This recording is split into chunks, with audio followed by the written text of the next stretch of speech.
So this will be the first video, actually the first vlog that I'm actually doing, and I'm quite sleepy. I've slept like 2 hours and 20 minutes or something like that in the last 24 hours. So I basically woke up pretty early for my program today, and I still did not sleep. And now it's actually almost 6 a.m. and I am about to catch a flight. Now, sometimes when we are sleep deprived, we tend to have rises in cortisol, adrenaline, and a lot of catecholamines.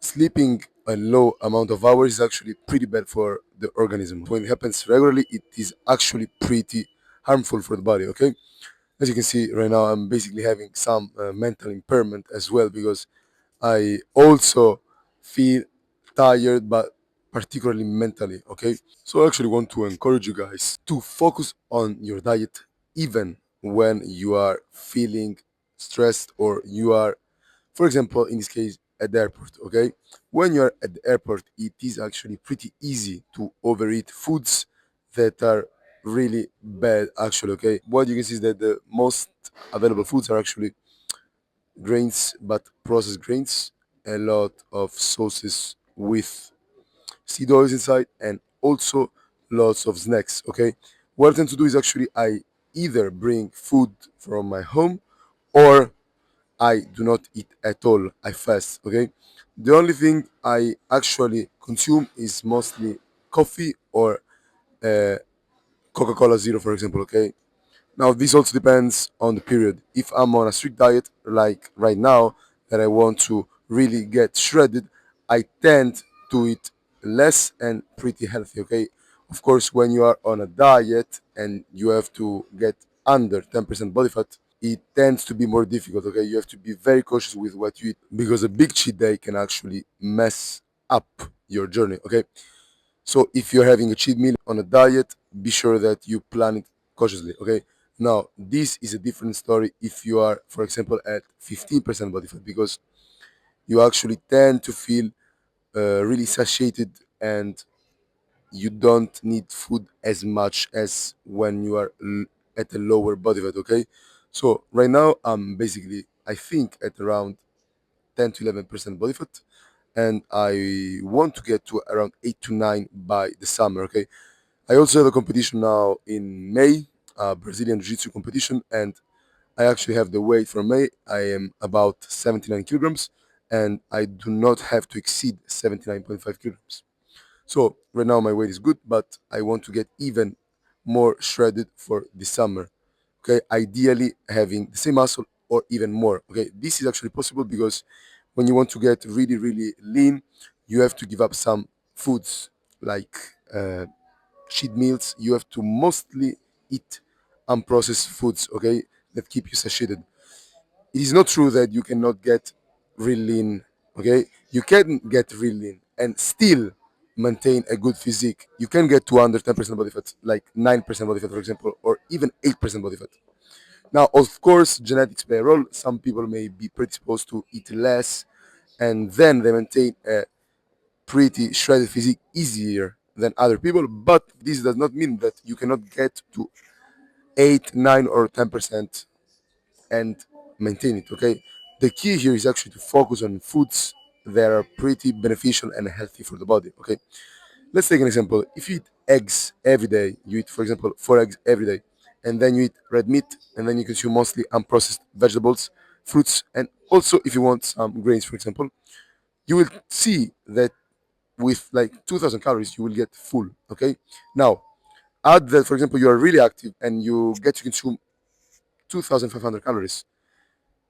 At the end of the day is a really good amount of calories if you are that lean. Okay, so you have to see on your body how you feel. Of course, if you're really starving, then slowly uh, get to under 10% body fat. But if you feel that by eating healthy foods you can maintain the under 10% body fat, then I encourage you to do so. Now, on the other side, There are some also side effects if you get very lean, because some people, as I said earlier, suffer from it, and it can cause problems to your testosterone, your erectile function, your focus. So getting really, really lean, it comes with some problems, but it depends on how your body reacts. I encourage you to check your hormones when you are on a diet so you see how you react. But generally speaking, if you eat healthy and unprocessed foods, you will see that you will tend to maintain 10% or even lower with not a lot of effort. Okay. Another thing that you can do actually when you are at the airport is actually to walk, and I encourage everybody to walk because it is actually a very good way in order to get your steps in. Okay. So let's say you get to the airport 3 hours before your flight, you have 1 hour or even more to walk. Okay. In 1 hour you can get 7,000 steps in. You can listen to a podcast, some music, whatever, and have a long walk. Okay. So another thing that I would do actually is to walk and to fast or to consume foods that will actually support your weight loss journey, particularly if you are having a weight loss phase. On the other side, if you're bulking, still I encourage you to walk and to get in the steps, okay? Because generally speaking, walking is very, very healthy, and I think it's one of the best forms of cardio in order to preserve muscle, okay? So even if you're bulking, I encourage you to walk. Now, what I'll probably do is actually I'll walk a bit and then I will study for my next exam. I will try to graduate as soon as possible in biology. I have to study. So, finishing my walk, I will probably study for a while. And as I said earlier, when you are sleep deprived, one of the easiest things to do is actually to consume junk food and to basically make choices that are not so beneficial for your weight loss journey, okay? Particularly when you're stressed, for example, okay? Because when you sleep less, you tend to have an increase in cortisol, okay? So what I'm doing is basically I'm walking, I'm burning calories, and I just had a coffee and a Coca-Cola Zero, okay? Of course, another mistake I'm making lately is that I'm consuming too much caffeine, and this is not good because after a while you get used to caffeine and your response is actually less potent over time. So I should actually cut off caffeine for a while so that I experience the benefits again. I usually take caffeine for boosting dopamine, alertness, but if you decide to cut caffeine, there are other ways to boost dopamine, particularly by taking dopaminergic agents like mucuna pruriens, which contains L-DOPA, which is the precursor to dopamine, okay? So this could be an alternative to coffee. This is, guys, basically my body fat at the moment, considering that I had my dinner at like 11 and I'm like this at the moment. So I suppose I am at around 11% body fat. Maybe depending also on the light, I look leaner. Maybe after fasting, I look even leaner, okay? So considering that I had dinner at 11, now it's 6 a.m. So maybe in a few hours, I will lose more water, okay? So I will look even leaner and we look more towards the 10% body fat.